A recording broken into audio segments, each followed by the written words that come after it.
Okay, this should be working now. Welcome, low ego action heroes. I'm Debbie Levitt from dcx, and welcome to our Wednesday Ask Me Anything show. I am here to answer your questions or discuss topics that are on your mind, and they can be work related, they can even be personal. Hey, mystery. I am now a qualified life coach, so I'm happy to talk about non work topics as well.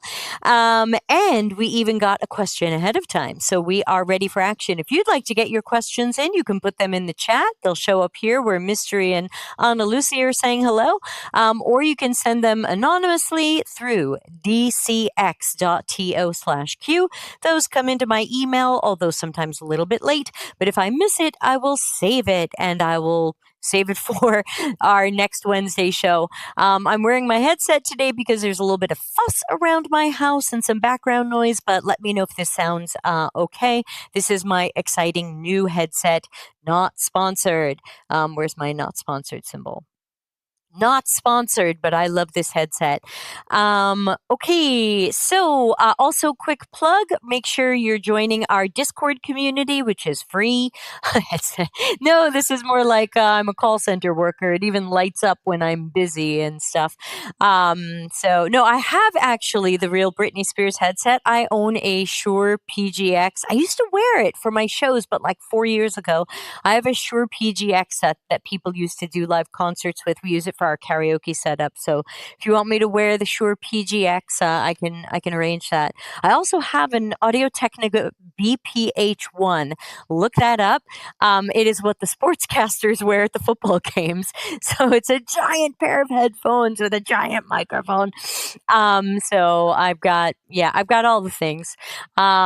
Just coming from a background in music and voice acting and audio stuff. So yes, I have the Museum of Old Laptops, which we went through last Wednesday, and I have the Museum of Microphones, which is under my bed. I'll have to pull that out another day. So don't forget to join our Discord. We have over 600 people there. Not everybody's active, but you are always welcome to talk about your work or personal stuff there. We are all there to support each other, supporting you wherever you are on your path. We've got some upcoming events. Our Patreon is free. You are welcome to pay for it. That is just a tip jar, and I thank you for the donations. And of course, here we are on Twitch. Don't forget to follow. So let's put up the question that came through about an hour ago. I have to apologize. I might be a little out of breath. I was just chasing my dogs through the village, and I ended up having to climb somebody's stone wall and go through their property to get my dogs to stop chasing a cat. I've walked 5 kilometers, so I'm feeling strong and healthy. Okay, so this is a bit of a long question. We welcome long questions. They usually are best through email because the ones in the chat come up squished. So let's take a look at what this says. I'm going to read it out loud. And you, if you are watching live, you're welcome to answer. If you're watching the YouTube archived version later, you are welcome to put something in the comments with what you think. It says, what's your take on the normalization or oversimplification of logos when brands decide to redesign? For example, PayPal had this fun typology, they probably mean typography, same for Airbnb. Now it's just a plain word. Bandai Namco had a funky logo with yellow and orange. Now it's just their company's name with a speech balloon. Subway had a fun logo too, featuring a white and yellow design with a green stroke, which made the whole logo stand out. Now it's just green and yellow. It's like everyone is copying each other and they're losing personality. Mm-mm-mm. Interesting conversation about logos. So, I definitely have some opinions on this, but this is also where I have to remind everybody that I am not a logo designer. I am not an expert in the design of logos. I have helped some companies with their branding and logos and stuff like that. Totally agree with what Mystery is saying. It is definitely a trend, and I'm trying to remember what we used to call this in the old days because I'm 53 and I've been doing this over 30. So I've been doing this about 30 years, and so we had a term for this, and I can't remember what it was when a company went from an interesting logo to basically their name written in a font. Like we see Burberry. It's not really a visual logo, it's more of a word written in a font. And sometimes it's not even a particularly special or unique font. It's like, okay, that just says Burberry, so I guess that's Burberry or Sephora, or as they say here in Europe, Sephora, which is really just a company name written in a not that special font. And so I think the question is, why do that? I just wanted your opinion on this. Oh, it did come from Ana Lucia. That's fun. So, um, Oh, I saw Burberry. Didn't they have an interesting logo? I don't remember if they used to have an interesting logo or not. And I'm kind of looking around at the things on my desk and I'm trying to see who has an interesting logo. So, what's at my desk? Well, I wear concealer when y'all see me doing the show. I'm using Benefit concealer, definitely not sponsored. But Benefit is just the word benefit with just an italicized F. I don't know why. But there's that. My glasses come from Zenni, also not sponsored. I'm waiting for my new glasses. It is literally the word Zenni in all capital letters in a not special font. We see this all the time. Hold on, I've got some American hand cream on my desk. And also not sponsored, but Americans will certainly know Aveeno moisturizing cream. Not sponsored. What's their logo? The word Aveeno in a not particularly special font. Now, what's the pros and cons to this? The pros is, hey, what brand is this? I can read it's Aveeno. The downside is there isn't a symbol or anything that helps this stand out. And with so many similar companies just writing their name in a font, like I know in America, at least a competitor to Aveeno might be Gold Bond or Eucerin. And if it's just the word written in the thing, what do you go by? Maybe it's different colors of the packaging. Maybe they're trying to make the colors their brand. But I would say more and more we are seeing these logos that are just words. And you know me, I run hot and cold on this stuff. I think it really depends on who is your audience and do we think that the logo can be memorable. And it takes a lot of work to make a logo memorable. People think like, oh, what about Nike? They've got the swoosh, or here in Europe they say Nike. Oh, it's a swoosh. Well, they probably had to work really hard and write Nike on that a lot for people to know that the swoosh meant thing. Even an internationally recognizable local logo like Coca Cola is technically a word written in a font. Okay, it's a little decorative, it's a little intertwined, it's a little bit more interesting than just Burberry or Aveeno, but it still says what it is. And you don't have to remember, oh, what company is that with the swoosh? Hmm. Oh, what company is that with the, like if like some Americans will know logos. Like, let me try a few American logos that I think I can describe. We'll see what people know. In case we have any Americans in the chat, I know Mysteries in Brooklyn, so maybe you'll know some of these. Um, it's a deer with antlers just standing there. Yeah, Pepsi's an interesting one because Pepsi and changed theirs a few years ago, and it's the circle with the divided swooshies with the colors, but it pretty much also always says Pepsi, where sometimes on Nike stuff you just see the logo. You have that also with Adidas, or as the Europeans say, Adidas, where sometimes you just have the logo and not the company name. But if I say, okay, it's an American company and the logo is an antelope or it's a deer with antlers, I don't know animals. Does anybody know what that is? Maybe we don't have a lot of Americans in the chat. Maybe somebody will write something in the YouTube comments later when they watch this later. It's either, I think it's Hartford Insurance. Mystery says, "Oh, good guess with John Deere. Yeah, John Deere most known for their green color." No, I was thinking. Okay, I didn't describe it well. I was thinking of Hartford. Is it Hartford Insurance that has the deer or the antelope? Mystery says some rationale hit simplification. It's attributed to Saul Bass. It started 60 years ago, and the easier translation to digital platforms, taking out marks and gradients. Yeah, it's a good point about internationalization. If I want to go international international and everybody knows me for Squiggle, I I got to make sure everybody understands Squiggle. Whereas if it's just a vino, I could technically start selling this in any country that understands Latin characters and can try to read this and say Avino or Aveno. It is Hartford. Thank you, Melanie. Just like if you're American and of a certain age, if I say it's an umbrella, you might know it's traveler's insurance. Again, not sponsored. I'm not yelling out companies' logos for any particular reason. But then the American insurance company I use, also not sponsored, but I'm pretty happy with them, especially given what happened recently, is CNA. Their logo is a red CNA, capital letters, italics. But when they moved it, I used to have CNA insurance in Europe, and same name, same logo, except in Italian, I have to say CNA. But so I think there is something to being able to regionalize or internationalize more easily when your logo is more clearly your company name versus just a symbol. So even though I do use a symbol for Delta CX, I typically use the three overlapping circles with the rainbow colors, or here I have the kind of beehive variation of them. I pretty much always write Delta CX with it because I don't expect anybody to be like, oh, yeah, the three interlocking circles with the rainbow colors, that's Delta CX. I don't expect you to remember that. So I'm always going to put my name with it.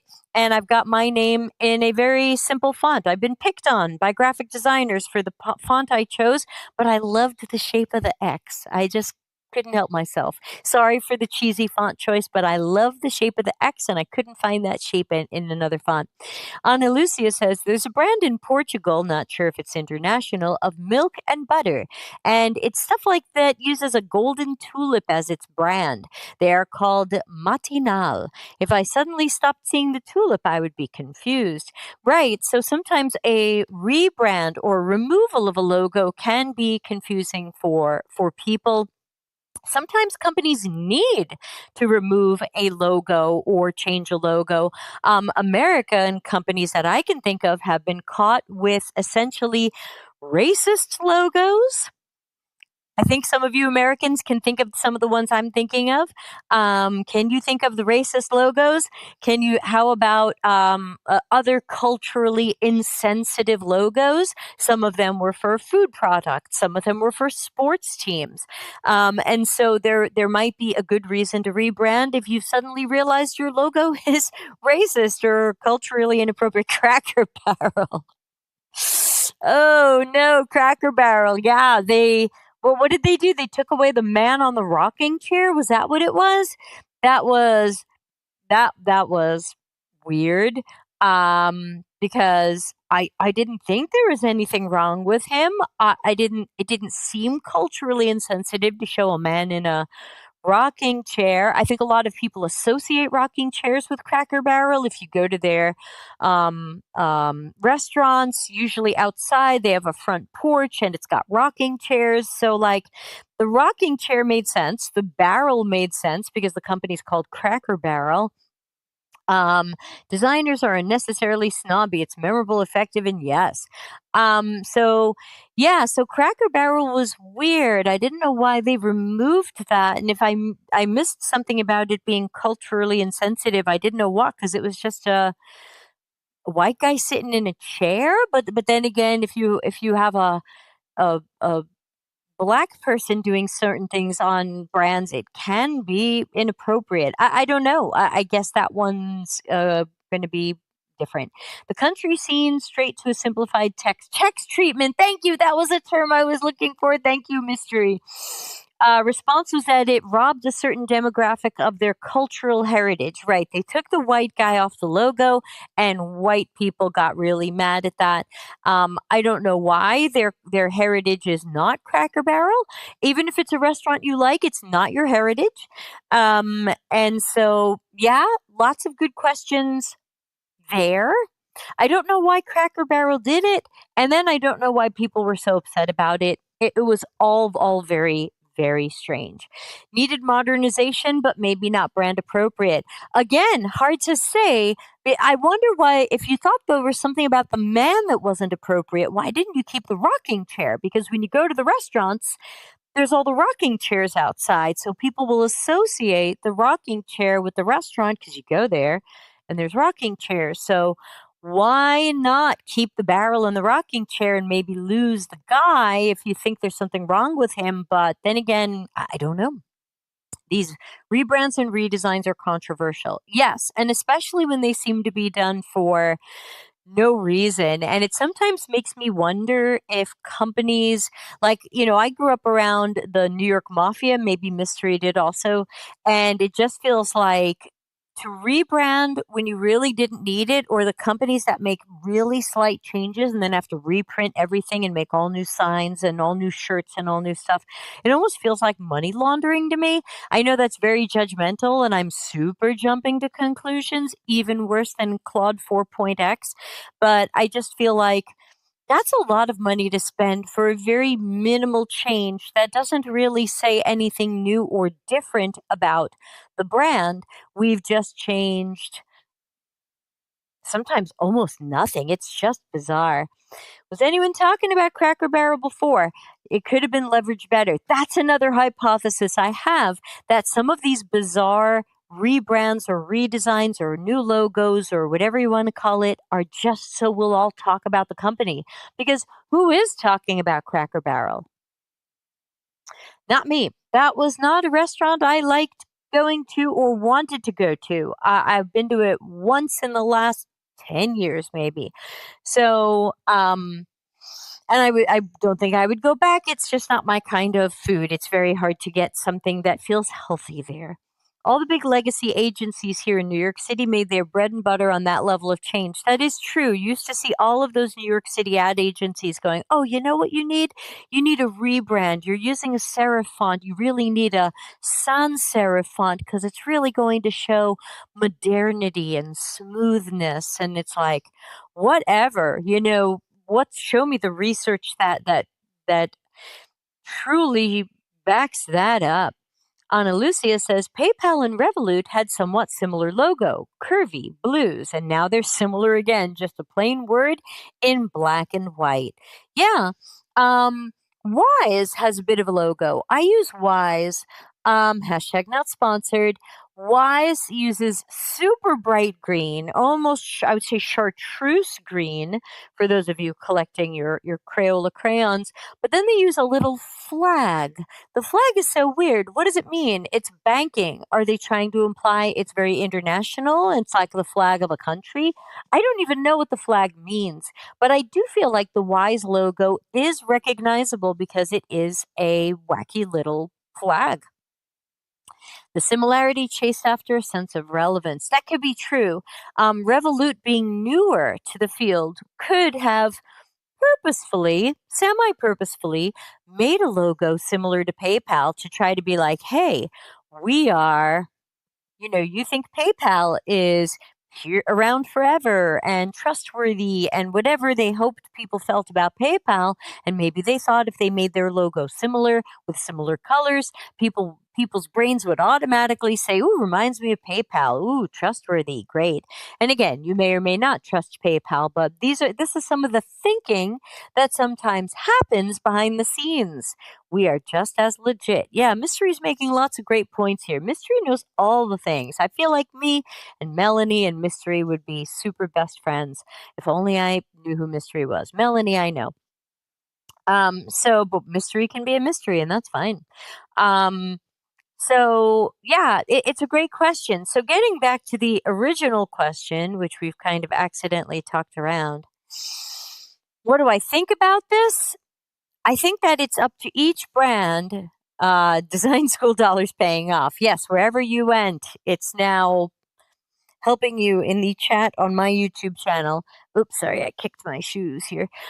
So what do I think of this? I think it's up to each individual company to figure out the branding and logo that's right for them. I can't tell you how many times I've gone to a company to show up as a designer or a consultant or a researcher, and almost the first thing that company happens to be doing as soon as I get there is some sort of rebrand. The company I just left was taking another Wonder Trio Powers Activate. Yes, we're just missing the third person. Um, they were working on their design system. There's a fake call coming in. They were working on their design system.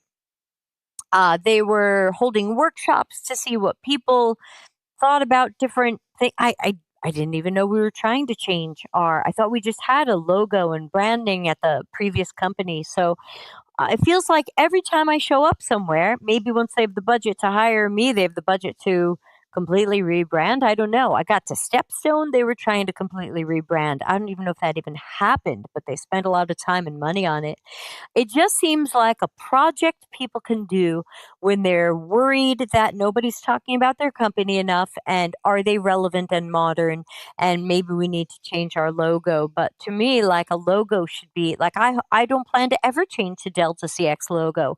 Even if you don't like my font, even if you don't like the colors, even if you think the Venn diagram circles are boring or overused, I like it and I'm keeping it. And I've got my new variation with my little beehive hexagons. But I honestly don't know. I know there are good and bad reasons to redo a logo and rebrand. The weirdest thing is sometimes when companies change their names to completely different things, and you're like, wait, you were called what? Like, what did Upwork used to be called? Does anybody remember? Info. No, what was Upwork's old name? I'll try to look this up. Upwork was not the original name. Upwork's original name, Elance. Anybody remember that? It was originally Elance, and then it merged with Odesk, which I think Elance has a more interesting name. And then after that, they rebranded as Upwork, which I never thought sounded that great, but I guess there's always something positive and up about the word up. I thought Elance was interesting, but maybe people had trouble remembering it or spelling it because it sounded a lot like freelance. I don't know. I do not know. But I think about companies that change their names and I sometimes wonder why? Why? And I don't know. They don't tell me. Oh my gosh, I'm so sleepy. And quickly, this is Ask Me Anything. Your questions and topics are absolutely welcome. We rarely turn down a question or a topic. Just checking my email to see if anybody has sent me another question or topic. We'll also look at Ana Lucia's comment. Let's check. Your member update. Vote for the board of directors. Do not care. Ana Lucia says your argument about sometimes seeming like money laundering is quite interesting. They have to show more expensive and decide to do a huge thing like that. It could happen. That's how I feel. Just growing up and watching how the mafia would do it. I can't say any particular logo or rebrand or anything is money laundering, but I guess if you want to show a loss this year and not pay a lot of taxes, then you need to spend a lot of money on stuff and have a lot of tax write offs and a new logo and having to reprint everything and new signs and new company shirts and new everything. Millions of dollars spent. Womp womp. Who can say?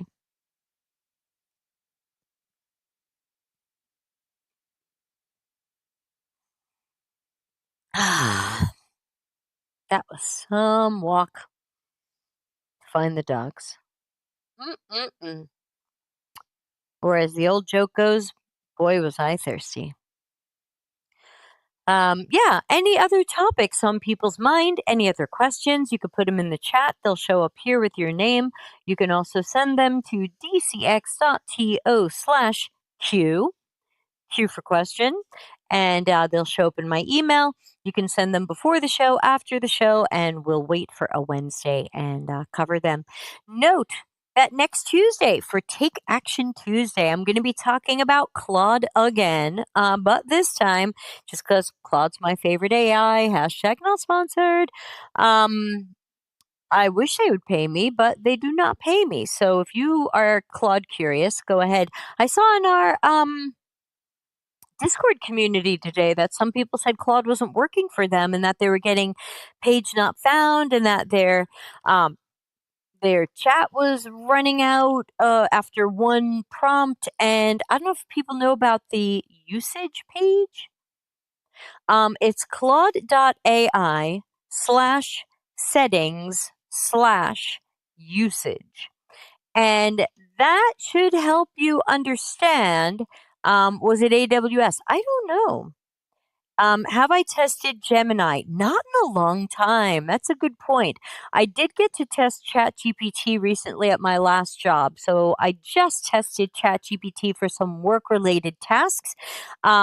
It was really hit and miss. There were a couple of tasks it did quite well, and then there were a couple of tasks where it was freaking disastrous. The usage page is page not found for free accounts. Oh, that is weird. Okay, so yeah, maybe there are some ongoing downstream effects from the AWS outage. Let's see if I try to pull up. Hold on, I'll show you what it looks like on my screen if I can open up my screen without embarrassing myself. Give me a moment. Okay, let's try this and hope I'm not embarrassing myself with anything that's on my screen. So, this is what my Claude account looks like. I do have a paid Claude account, so I'm able to see that every 5 hours is my session. And there's a certain amount of usage that I'm allowed every 5 hours. And even as a paying customer, I can run out of that. There is no Claude account that is endless.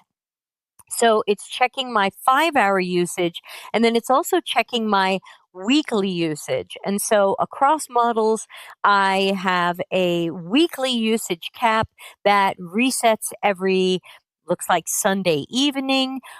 Opus is kind of its super heavy model and it looks like that usage is calculated separately. I haven't touched Opus in months. And so if I'm supposed to use Opus for something, I don't know what it is. I'm not using Opus right now. And so that's what my usage looks like. This page will auto refresh. As you can see from the little last updated 2 minutes ago, it will auto refresh itself. So you can get a sense of when you might be running out of room. If this page doesn't exist on a free account, I didn't know that. I do have a paid account. Mystery says AWS affected more than 30% of the internet. I believe it. Ana Lucia says, oh, interesting. I don't have that on my settings, which is why it says page not found when I click on the notice about reaching the limit. Yeah, that's the interesting thing for sure. And I think that I think one of the reasons why I pay for Claude, again, hashtag not sponsored. I actually wouldn't mind being sponsored by Anthropic. I would take their money, but I am not sponsored by Anthropic. I just happen to be a Claude fan. And so I think it would be. I think that the max account is quite expensive. The pro account is where what I'm usually paying for, and I think it's 200 American dollars for a year. And that divides out to I'm too sleepy to do the math, don't pick on me. 200 divided by 12, that's about $17 a month. Now, obviously, that's not affordable for everybody. For some people, $17 a month is outrageous, either because they're not working right now or they don't live in America and the money just does not translate well. But when I think about how much time Claude saves me in a week, let alone a month, to me it is worth the $17 to have the pro level account. But again, That might not be true for everybody. It really depends on your usage. I'm in Claude just about every day doing something, probably more on the personal side than on the work side. But now that I'm working on a new book, I'm doing some of my research in Claude versus just Googling for stuff like I used to. So, and yes, I am writing in my book that I'm using Claude to research some things. Um, Ana Lucia says, I really wanted to try out more of Claude, but it's limiting my account to one prompt during the morning and afternoon. That's very, very strange. I don't know why it's doing it. I think another question that I would ask, and I don't know about this for free accounts, because again, I am a paid account. Let me try to pull up a Claude page and ask everybody else what they see. Let me go to the home page. I just want to make sure it doesn't show anything about my chats. Okay, so let's go back. Yeah, 200 a year can be a lot of money. The value might not be there. Believe me, I get it. For me, the value is there because I know how much I'm using it and what I'm using it for, and $17 a month is worth it. Max is $100 a month, not worth it, but I could see how for someone else that might be worth it. So, when I get to this, because I have a paid account, I have the option to use other models. I don't know what anybody with a free account sees. So you're going to run out of chat much faster in the newest models, which are the three listed at the top: the Opus 4.1, Sonnet 4.5, and Haiku 4.5. If you have access to the older models, use them. Honestly, most of my work and my day to day stuff is still in Sonnet 3.7. I'm very happy with that model. What's oh my God? I'm forced to use the newest model. I have the feeling I had more prompts available before. That's very possible. Yeah, so one of the nice things about the paid account is I have access to the older models. And what's nice about that is my chats just seem to sometimes go a little longer. And really, there isn't a gigantic difference between Sonnet 3.7 and Sonnet 4.5. Sonnet 4.5 is a little spicier. Sonnet 4.5's training ends in January. Sonnet 3.7's training ends last October, a year ago. Okay, neither of them have updated information. You might have to ask them to search the web for something that's more current. 100 a month. Oh, yes. So that's 100. So there's Claude Pro, which is about 200 a year. And then there's Claude Max, which is 100 a month. And then there's Enterprise versions for people who are kind of buying Claude at the corporate level. I have no idea what that costs. But I would say that having the older models available to me is worth it. Of those, I will use Sonnet 3.7 mostly. I still use that for a lot of my stuff. It's a great model. It's got a good personality, and my chats go longer. I don't run out of stuff as fast. Opus I don't use. Haiku 3.5 I don't use. Sonnet 4 I actually use to vibe code an app for myself. Did everybody see my post about that? I vibe coded an Android app for myself. It's not available in the store, and that was done by Sonnet 4. Sonnet 4.5 said I triggered some sort of thing and it didn't want to do it, and I should use 4. That made no sense, but okay, touchy feely, whatever. For those of you in the free account, can you tell me which model you are pushed into? Are you pushed into Sonnet 4.5 or are you pushed into Haiku 4.5? Because Haiku was just released a few days ago. It is super new. I do not prefer it as much as Sonnet. Sonnet 4.5. Okay, good to know. That's good because I've had a few negative experiences with Haiku in the days that it's been out.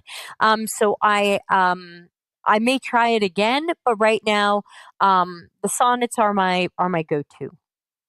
So thanks. That's good to know. Um, yeah. So again, one benefit to the paid Claude is being able to access the old models, and I find when I use the old models, I'm not burning as many tokens as fast. The usage seems to go more slowly. I can get more done, but even I run out of usage in the 5 hour block, especially if I'm having Sonnet 4 build an Android app for me. It seems Haiku 4.5 is also available. That's a first. They're usually restricted. Yeah, so just be careful. I found Haiku 4.5 a little mentally unstable, if I can use that term without being too judgmental. It was it was weird in places. It wasn't bad at what it did. It just seemed like a more concise version of Sonnet. By the way, do y'all know you can use concise versions of stuff and use less tokens and let your chats go longer? Like, let's say I want to use Sonnet 4.5. You can come over here and you should be able to do style concise. And then it will give you much shorter answers for everything. It's forced to. It cannot give you a long answer. Let me put it on concise. And hold on, am I sharing my screen? Yeah, you can see my screen. Hey, Sonnet, I'm trying to explain concise to someone. What's the diff between you in normal mode and you in concise mode? Will I use fewer tokens over time? So if you in the free ones, if you in the free universe have concise, that's another thing you can use because it should give you shorter answers. Like notice this one. I find that Sonnet in normal mode will definitely give you longer answers. If you want longer answers or more of a conversation, okay, but concise can be a good way to go. So just in case you can't read it, if you have a small screen, it says in normal mode, I'm more conversational and thorough. I might include context, examples, explanations of my reasoning, and offers to help further. I use more transitional phrases and fuller sentence structure. In concise mode, I cut to the core answer, less preamble, fewer elaborations, tighter language.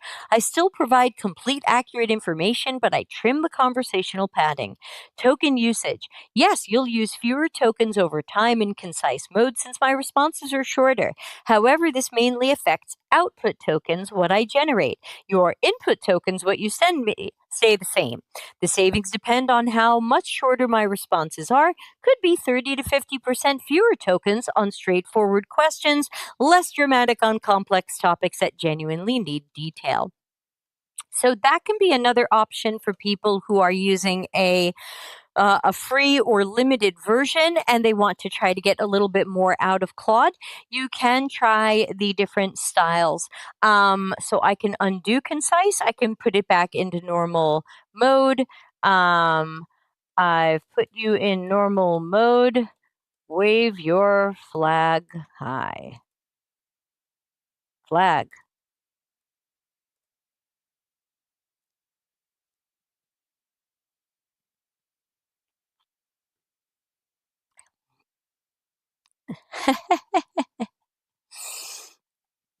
So, you might be wondering, how did Claude know about these things when I just started a new chat with it? And that's because I use user preferences. I think this might be paid accounts only, but I'm not sure. In your settings, you have user preferences, and I've used it. Now, most people, it's designed for explain your style. Like, what style do you want to talk to Claude in? What should it know about your style? Like, I use professional things, don't use M dashes. For me, I just told it a little bit about myself and then I told it about my style, but my style is not writing style. Oh, good, in free accounts, yeah, use it. So basically, I told it a little bit about my life, which you can see it reflecting here, and let's see, let's be silly and funny. I'm gonna jump onto my phone for a second, and I'm going to say. Um, let's see. Just brought them home from an escape. So, Use the user prefs. You can also say there, I don't want you to be too verbose. I prefer concise answers. Mine says I prefer critical thinking. I want to be challenged. This is a conversation, etc. Let me refresh the page because I uploaded part of my Claude chat from my phone and you won't have seen that.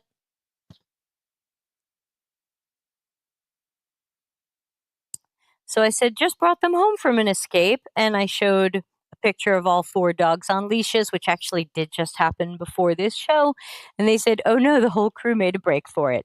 I love you've got them all leashed up in a proper parade formation for the walk of shame back home. We're going home whether you like it or not. Now, another thing you can do with Claude, if you're not familiar, is you can turn on extended thinking. This is where you can actually see what Claude is thinking before it gives you an answer. I use this sometimes, but it can burn more tokens because you're seeing more of the sausage being made. But good question.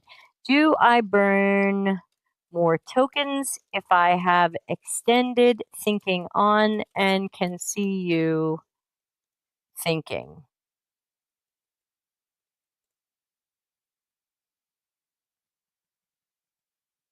So you'll see this, which you normally don't see, and you can expand it. It's an accordion. So you'll see the user is asking about this. From what I understand, blah, blah, blah. I should be clear and direct since it's a straightforward technical question. So it says, nope, doesn't count. Okay, great. So I was worried that turning thinking on was counting towards my usage, but it sounds like those tokens don't count. The only tokens that count is the actual response to me, and the thinking that happens is free. So that is cool. That's another thing that you can do, and you just turn that on from here. You can also ask it to do web searches. That probably burns tokens as well. So it's limited on three. In free accounts, it says I have 3 attempts until October 29th. Free, which thing, Ana Lucia? Which thing do you have 3 attempts for? Attempts sounds a little bit weird. Um, but yeah, I'm trying to figure out how to save tokens. Oh, extended thinking. Okay, so because you're free, you can't do a lot of extended thinking, and that's okay. I don't use it very much. I mostly use it when I engage Claude in some of my philosophical discussions about AI and what it can do, because then I wonder, like, before it says something to me. What is it thinking? Does it think I'm weird? Does it hate the conversation? And then it's just being polite. So sometimes I will check the thinking in those, but in general, I don't turn it on because seeing what it's thinking before it says something to me doesn't really help me. It's just a curious, interesting thing to see. So something you can experiment with. I thought it burned tokens and it doesn't, so I'm happy to be corrected. This is Ask Me Anything. I'm happy to talk about anything. It doesn't have to be Claude or AI. Logos, branding, personal stuff. Right now, I'm watching my one of my dogs kick a yogurt container around the floor, which luckily you can't hear because I have a good headset. Hashtag not sponsored. I also plan to get back into karaoke streaming, so I'm excited about that. And then, yes, I am working on a new book, as you saw Claude mention. It is called Atomic Product Market Fit. Hope to have it out in January. January 2026, in case you're watching this later.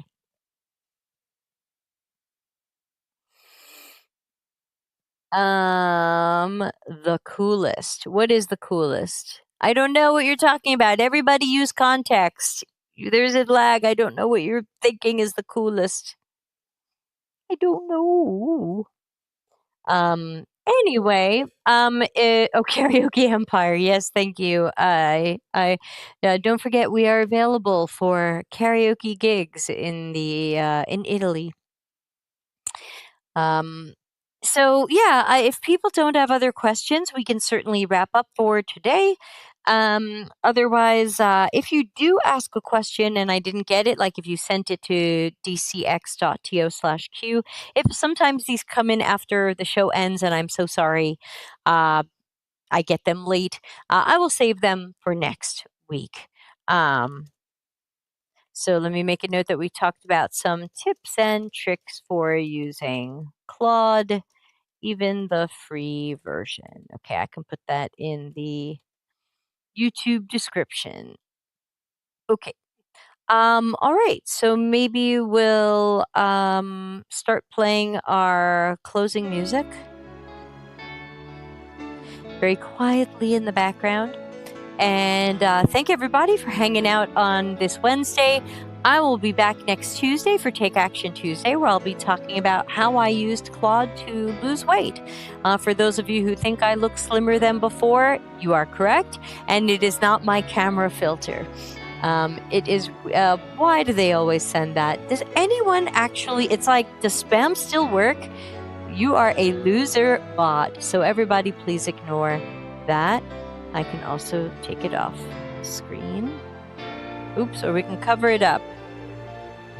This was an old one from a show I did a long time ago on services that I was recommending. And then we found out the Proton guy was right wing. And then it was like, oh, do we still recommend that? That's weird. You thought oh, hi, Faye. Hi and bye. You thought I had mods. A few people have mod power. Anna Lucia, do you have mod power on Twitch? I mean, I do, but then I have to go into a different window and go to Twitch. And the problem is they're bots. And so I can possible ban evader monitoring. What does that even mean?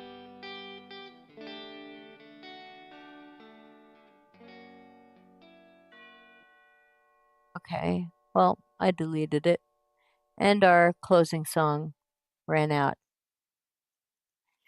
Yeah, I'm still using Proton for VPN because I don't imagine they'll compromise that, but the rest of it got a little icky. Anyway, um, pick the services that are right for you for the reasons that are right for you. I guess I'll wrap up this show and hopefully see everybody for a karaoke stream. I hope to do one tomorrow or Friday and start doing them during some people's work hours just to help you break up the day. Let's click the end show button. And again, thanks to everybody for hanging out and chatting about stuff, and see you soon. Bye.